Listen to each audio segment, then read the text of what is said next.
from the Psalm 91. The topic is Shadow of Almighty. Last week we heard Noble reading this psalm. This psalm is not only for this time, but it is a great, it was a great comfort to many people. In many the accidents happen, so many bad things happen. The fear grips our heart, but this psalm is a great comfort, and it gives us so much of confidence and boldness. So, even at this time, I would like to share with you this Psalm 91. I don't know, many times because it is favorite, we just take it for granted, we know. But how much we have gone more in depth and just studied this psalm and searched the scriptures, and so that I want to, that's what, because in this situation, I wanted to make that. What I studied, what I learned, I want to leave it to everyone. So, you see here, what is this verse? Matthew 4, 6 to 7. See, who is telling this verse?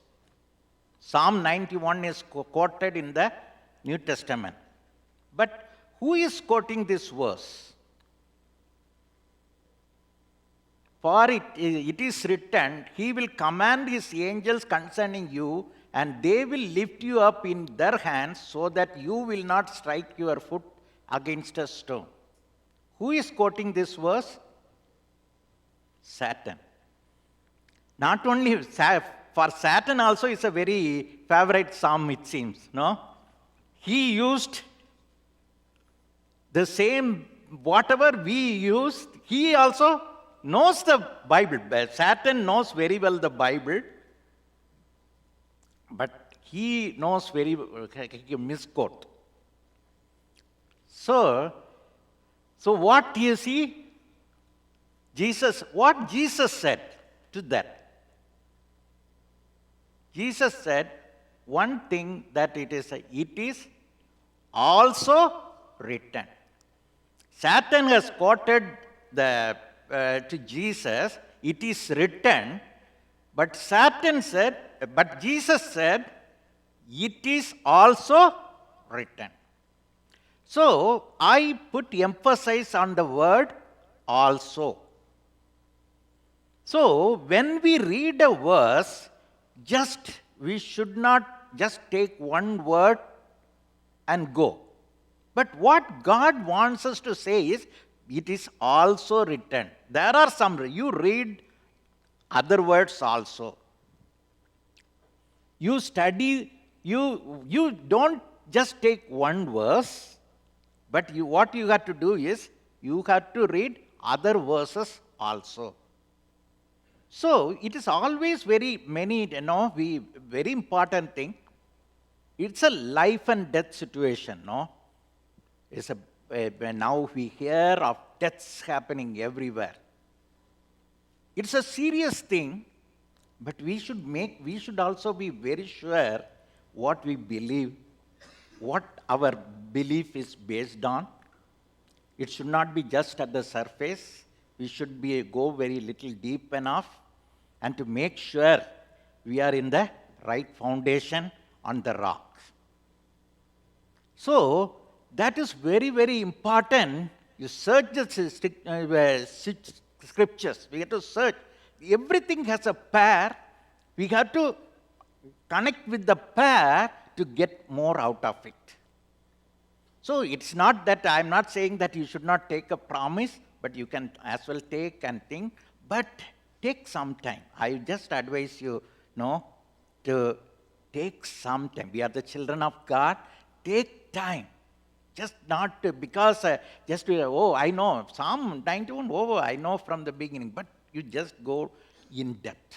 So, I request every one of you just to go little more time to look at this psalm and get the grasp of it.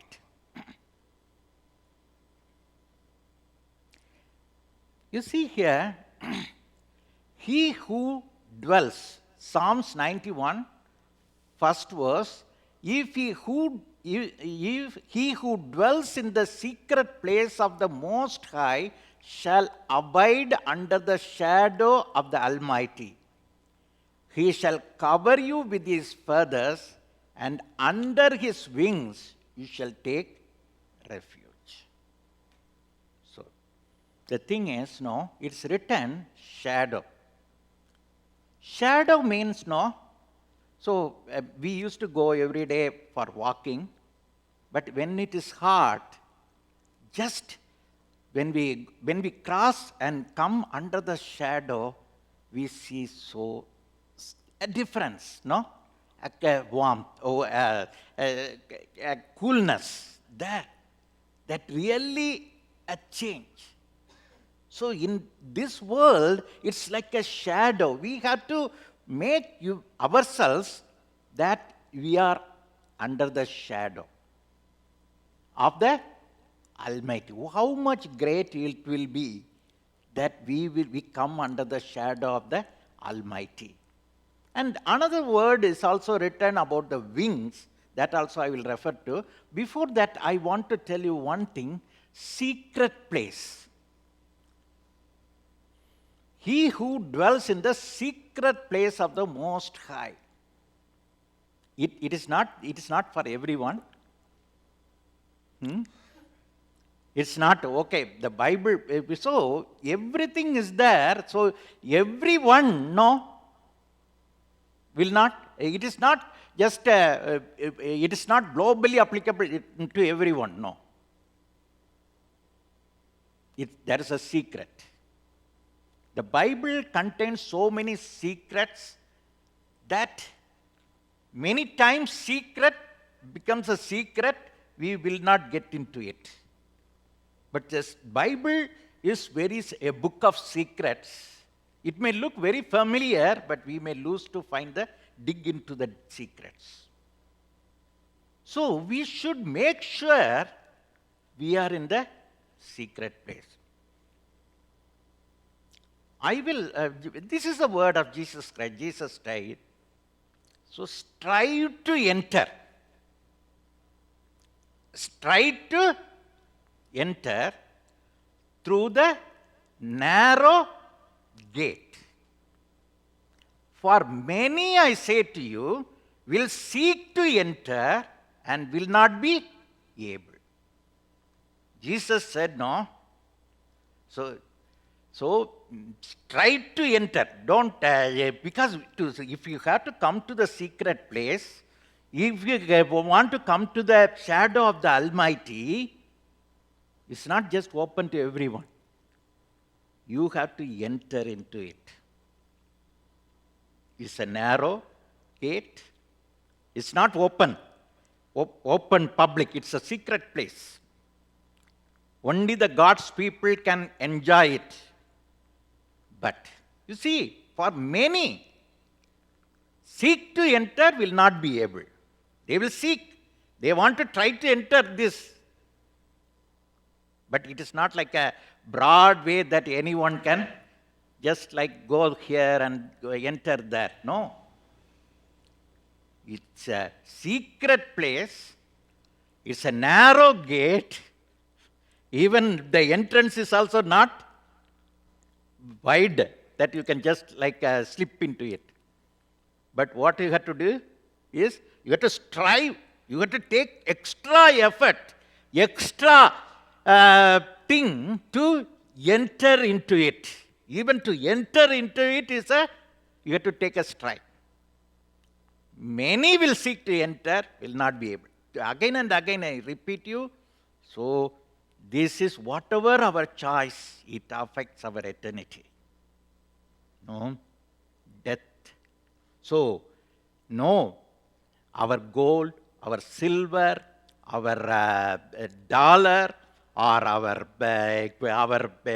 job, our whatever, our house, our car, whatever we love in this world, everything will go away. But make sure, I want to make sure that you enter into the shadow of the Almighty. You enter into the narrow gate.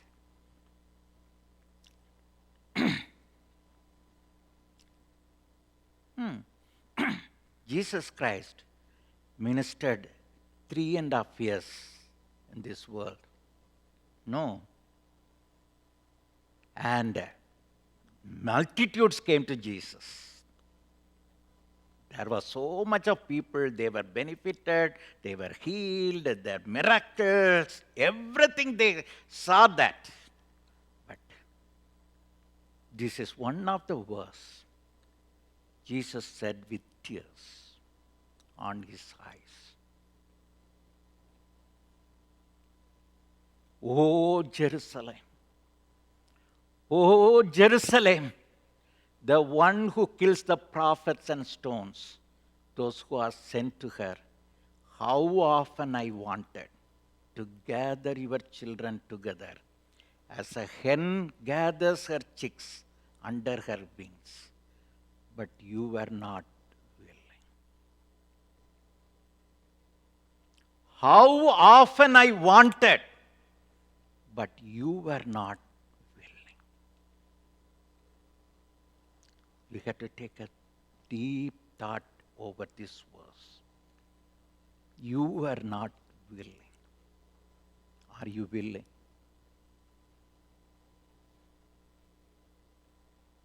What happened? No. Israelites, no, they rejected. Crucify him, they said. Finally, AD 70, no, they were being captured. You know, they lost everything, the land, the temple, whatever they thought high about everything, they lost everything. And they scattered all over the world. Jesus knew about it. O Jerusalem, O Jerusalem, how often I wanted, but you were not at all willing. You were not at all willing. Oh. Don't stand in the border, this way or that way. Come into it. If you know where you stand, are you under the shadow of the Almighty or still out of that limit? Are wavering, oscillating? You make a firm decision. Today, I strongly urge you that this is a decision for eternity. If you want, you are protected, you are preserved, you have lot of privilege. This psalm is full of the privileges for the people of God. But enter it. Make a strong determination on that. Don't waver on that. Make sure you are under the shadow of the Almighty. You come under the wings, under his wings. So if you are out, the danger is everywhere. You may be consumed at a time that you don't know. Things happen so quickly. We never thought things will happen. The things are happening. So you take care that you protect yourself. Protect yourself. Safe in the hands of God. Be safe, people say. But no. But I say, be safe in the hands of God. Under the shadow of the Almighty. That is more important than the safety in this world. So be sure that you are staying under the shadow of the Almighty. What you should do? this is very important. Psalm 91 2. My declaration. You see this verse? I have made it as a red. No. I, my, I. So, these are all very important. It is all individual decision. Your decision. It is not somebody else cannot take a decision for you. Because Father is there, so I am not automatically belong to that. No. You yourself, it is your individual decision. What you have to do, I will say of the Lord, He is my refuge. He is my fortress. He is my God, in whom I trust. This is a great declaration the psalmist is saying in the second verse. And after that only he does what rest of the things follows. So you have to you have to take this step. I will say of the Lord, He is my refuge. So David in many places he has written, I is my God. He is my refuge. He is my fortress. He is my rock. In 18th Psalm, I think 8 or 9 places he said, my. In another 40th Psalm, I think, so many places, I. So, it is all God comes, everything, it is an individual decision, your decision. What you take is very important. My refuge. You see, what is a refuge? So, we see so many refugees taken in a country. What? The enemy is pursuing. Enemy, they will be attacked by the enemy, but another country give them the refugee status and they allow them into the country. Whatever the enemy, they cannot follow them into the country. Is it not? They can be free. Whatever the hassle, whatever the threatening, whatever the hardship they encounter in their country, now they are very safe in another country. Is it not? That is the refuge. That David is telling, Lord, you are my refuge. God is providing a refuge for you and me. So you always take God as your refuge. My fortress is a military word that is a Lord, even the city at those days will be fortified, so it can accommodate large number of people. So he is telling here, Lord, you are my fortress. And he is telling, Lord, you are my God. So I take you as my God and I trust in you. These are very, you tell this verse, you enjoy telling this verse. I love this verse. I will say of the Lord. You can underline this word. He is my refuge. He is my fortress. He is my God. I trust. Than any other protection in this world, I trust in Him. This is a great, great declaration. Right now, tell it. Lord, you are my refuge. Lord, you are my fortress. Lord, you are my God. I trust in you. What a wonderful declaration. We declare from the depth of our heart and we accept Him.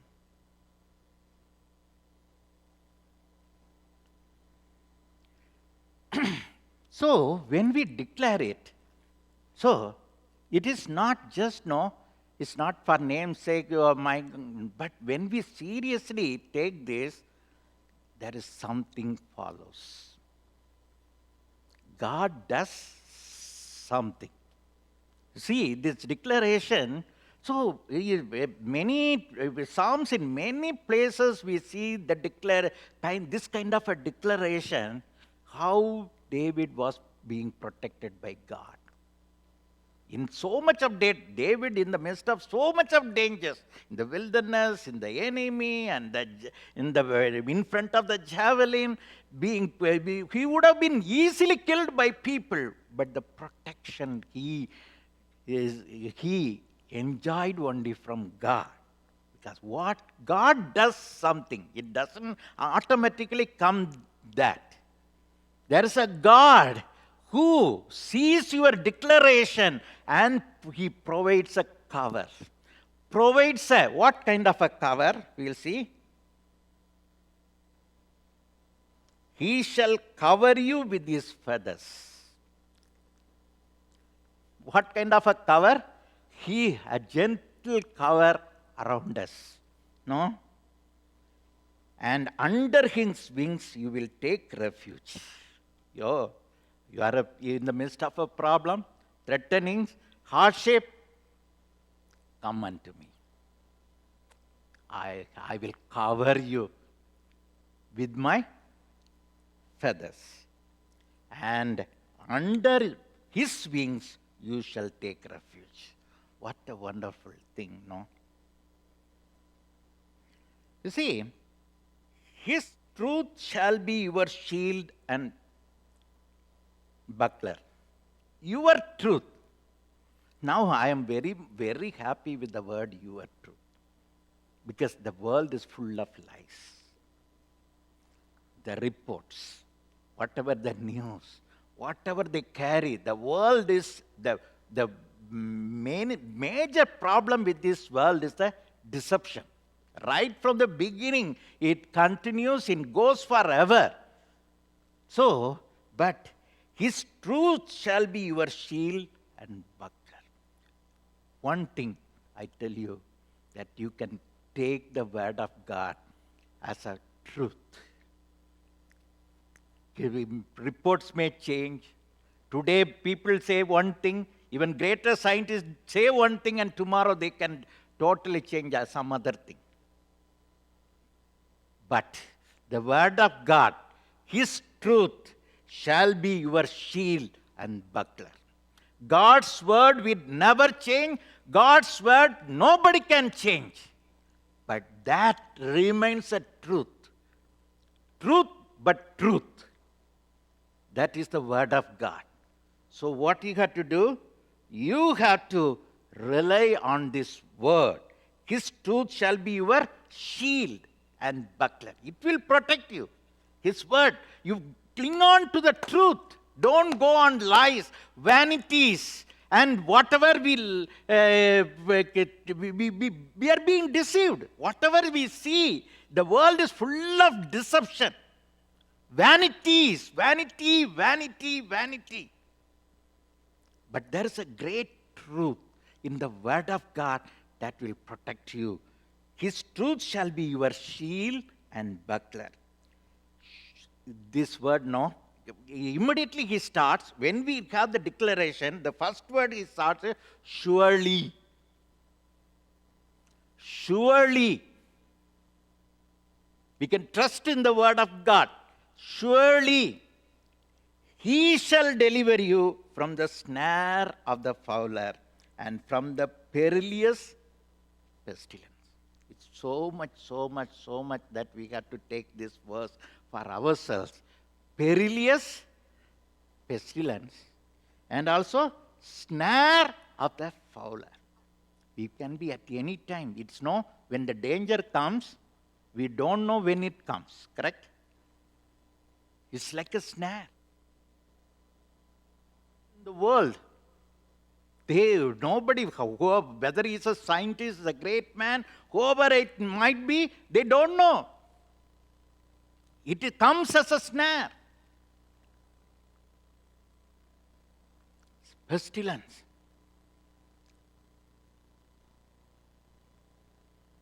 So, but the great promise is what God will do. And next part is what you will do. When God does, you see, first from the beginning, this is a universal truth. Under his shadow is very important, God's shadow. Then what you declare is important. Then what God does. God does something from heaven. And what you will do.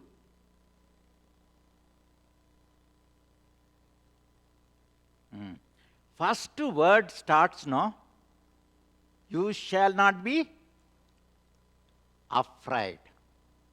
The great problem, more than the virus, everything is held up. There is a great fear. So, you shall not be afraid. So, you see here, all these things it is written, what is written in this one? Terror, arrow, pestilence, destruction. All these things, who can be without fear? Who can be not afraid of that? It's all the thing that make you afraid. When God says you will not be afraid, even the very thing that make you afraid, God is protecting you. You will not be afraid. When God protect us, you shall not be afraid of the terror by night, nor of the arrow that flies by day, nor of the pestilence that walketh in the darkness. You see, the pestilence, no, it takes some path, walketh, really walks. So that the trajectory, they say, no, in this trajectory, so many words they say. But no, the pestilence that walks, the Bible says, walks in the darkness. Nor of the destruction that lays waste at noonday. So there is so much of destruction going on around. So much of terror. So much thing. It's like an arrow piercing the heart of the people. So, but the number one promise we can claim. What you will do, you have to do is, I will not be afraid. Because the Bible says, ye shall not be afraid. I will not be afraid. Next. What happens, the psalm is returning now, 1,000 may fall at your side and 10,000 at your right hand, but it shall not come near you. Think about now. If you see, here 1,000 people, 10,000 people, if they fall, nothing need to happen. By fear, you yourself die. Is it not? But even if that much of a destruction going on all around you, the Bible says, it shall not come near you. Take it, this verse.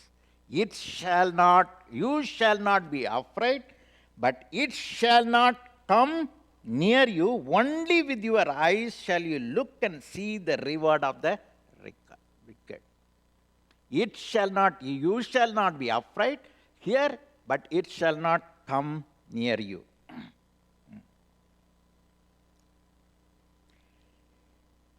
And this is the 9th and 10th verse, the reiteration that God, because you have made the Lord, who is my refuge, even the Most High, your dwelling place, no evil shall befall you, nor shall any plague come near you dwelling. It is being repeated. Whenever repetition in the Bible, it gives more assurance. You can take it for granted. It's a double assurance from God.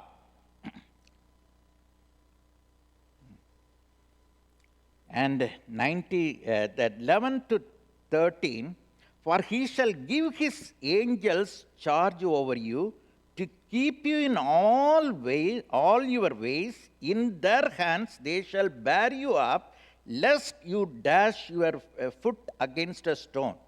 You shall tread upon the lion and the cobra, the young lion and the serpent you shall trample underfoot.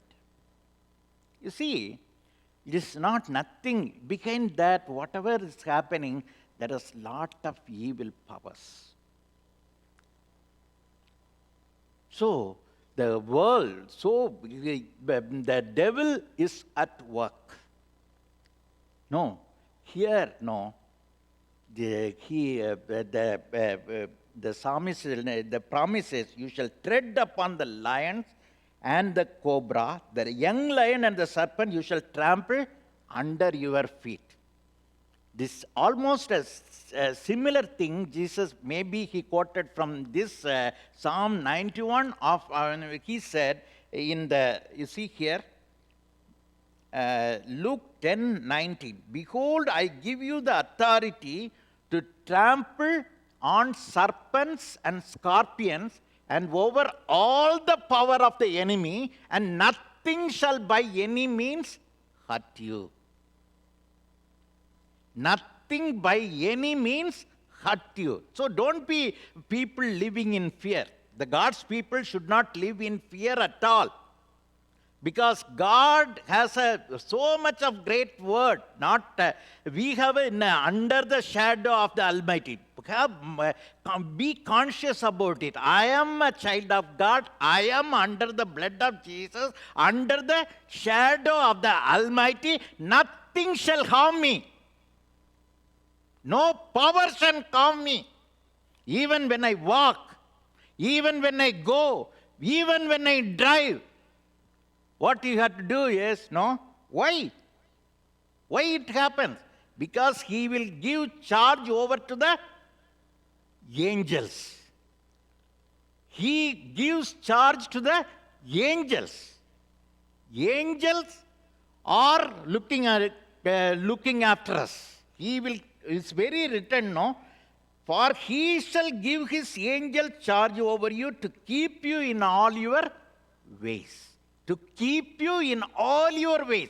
Whether you walk, whether you move, whether you drive, whether you do anything, we cannot avoid, no? We have to walk in the midst of the evil.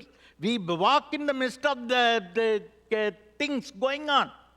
But more than everything, no?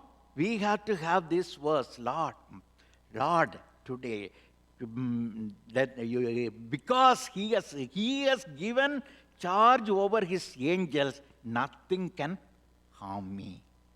Nothing, not only that protection, what you will do, it's an offense. You see, it is not just only a protection here, it's an offensive weapon.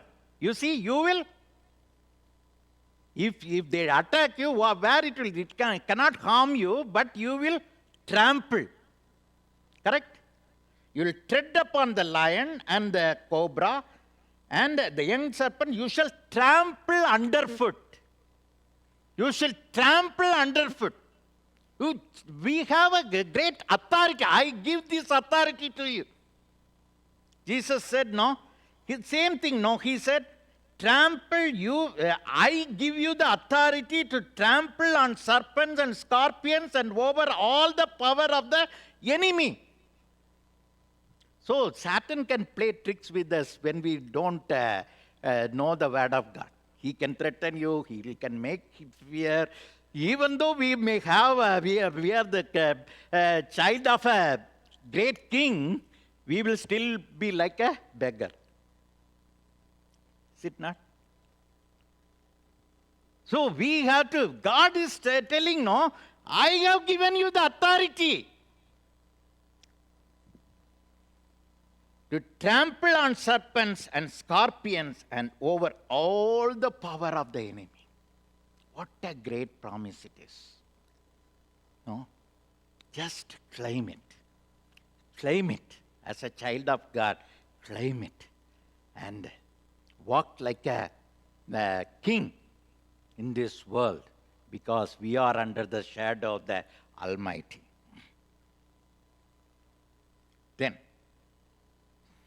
Then after this, in the last 4 or 5 verses, he is giving I wills. I will do this. I wills of God. This is very important. What I will do. You see here? Therefore, I will deliver him. I will set him on high. He shall call upon me, and I will answer him.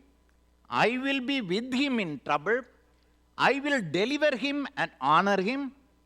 With long life, I will satisfy him and show him my salvation. So all I will, I will, I will, I will. So when a man gives a promise, I will, he may fail. But when God does the promise, he will never fail. You see here?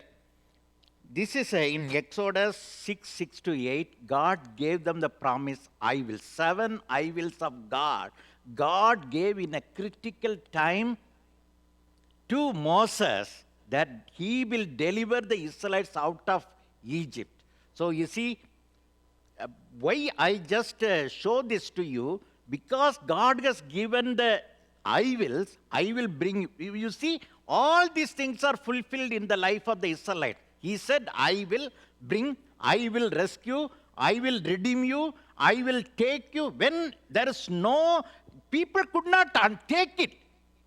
You see, where people could not believe it. How they can come out of Egypt? It is an impossibility. They are just as slaves. They had nothing, no weapon, nothing, no, they cannot fight. They would have thought they have to remain there for lifelong as a slave and die. But I tell you, there was a change. There was a different purpose. Oh, child of God, there is a purpose for you. God has a different plan for you.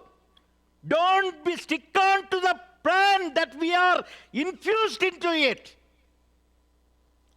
But take the plan of God. You see here, what the plan God had a better and greater plan for the Israelites, and he did it. He who said, I will, he did it. Oh, in this time of calamity, in this time of virus, in this time, oh God, children, I tell you, you take the plan of God and you get this, I wills of God. One thing at this time, sometimes we don't. So, if nothing will hurt me, virus will not attack me, or nothing, I can go hand-free.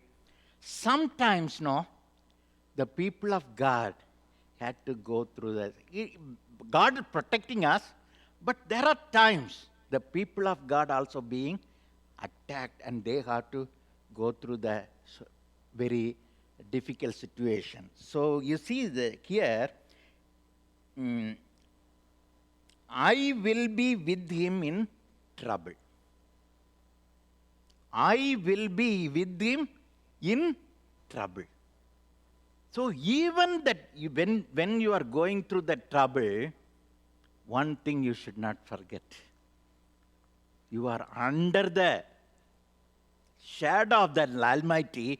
When you are going through the trouble, God, you can see the presence of God so close to you. God is with me. When you don't think that God has forsaken me, God comes closer to you. God comes near to you. God will never forsake you. Even sometimes, that's why the Israelites, when they were in the Red Sea, the Egyptians came very close. The whole army came. They didn't understand. But what God, when I read this verse, at that moment God is telling I will be honored by the army, and chariots. And this, what? We are crying. What God is telling, I will be honored by the Egyptians and these things. No, what happened? We know that, the story. What the Israelites were. So they pursued. Really, they come very close. Very, very close. Just about to say, destroy all the, but still, they came near, but they could not come closer. You see here? Because why? There is something in between them. What? The presence of God. They come very close. They don't see the privilege, what God is taking them through. They come very close. But they followed them. Even God opened the Red Sea and they were able to go in the midst of it. They are going that. Even they are following. What? Red Sea opened and we are coming into that. Oh, these people, even into the Red Sea, they are following us. You see, they followed. They followed. But no, God's promise is true. Whatever, don't distrust God. Trust God. Trust God 100%, 100%. Whatever may happen, whether the enemy comes very close to us, God will protect you. I wills are I wills. It will never be changed. It is the promise of the Almighty. Almighty God. You see, I will be with him trouble. I will deliver him, honor him. I will be honored. Even if it is an Egyptian army, I will be honored. Not only that, you will also be honored. You will also be honored. The Shadrach, Meshach, Abednego. So the moment till the intense moment they were being, God, it looks like God didn't help them till they were being taken into the fire. They were thrown into the fire. It looked like God has forsaken them, but not. But there in the fire, Jesus, the fourth person, as a fourth person, Jesus was with them. So don't be afraid. Whatever may be the calamity, whatever may be the problem, God will deliver him, honor him. I will honor. You will be honored by God. But whatever your faith is so precious, whatever you trust you have, your faith built on God is so precious. You will be honored by God for every belief, every faith, every decision. God honors you. You will be honored by God. You will be blessed by God. You will be precious to God. You shall be great in the sight of God. With a long life, I will satisfy him. No one can satisfy us in this world. Our wealth, our position, nothing can satisfy us. But God only can satisfy us. Satisfy him and show him my salvation. What a great thing it is. No, God shows his salvation. He will satisfy us. We will be honored. We will be satisfied. We will praise the Lord. That's why we have to worship the Lord, correct? Our God is good. Our God is great. Our God is wonderful. Lord, we have to worship him. We cannot, whatever the situation, whether we are at home, whether we are in the house of God, whether we are anywhere, even if it is in the wilderness, even if it is in the prison, what we have to do is we should not, BLC Church, I tell you, we should not forget to worship the Lord. So we have to do it. We have to do it. We have to do it. That is what a great privilege. We are a privileged people to worship Him and to hear the word. The famine is going to come. They cannot hear. So make use of this. When you hear the word, and please, worship team, please come to the front. So you take it. So for some time, this is a good time when the worship team sings the song. So please, please, please, you just see yourself where you are. Have you come to the shadow? Are you in the shadow of the Almighty? If you are still living in sin, if you think the entertainments of this world is so great, but you just come out of it. If you are living under the filthiness of this world, I tell you, come out of that and take a decision today, a firm decision. Lord, I want you, Lord. I want your presence, Lord. I want to come under the shadow of the Almighty Lord. You take me, Lord. Lead me, Lord. Give me the grace, Lord. You shower me with your grace today to come to that place, come to that secret place, that I should find that secret place and come to that secret place, Lord. It's a very good time when the worship team sing this song.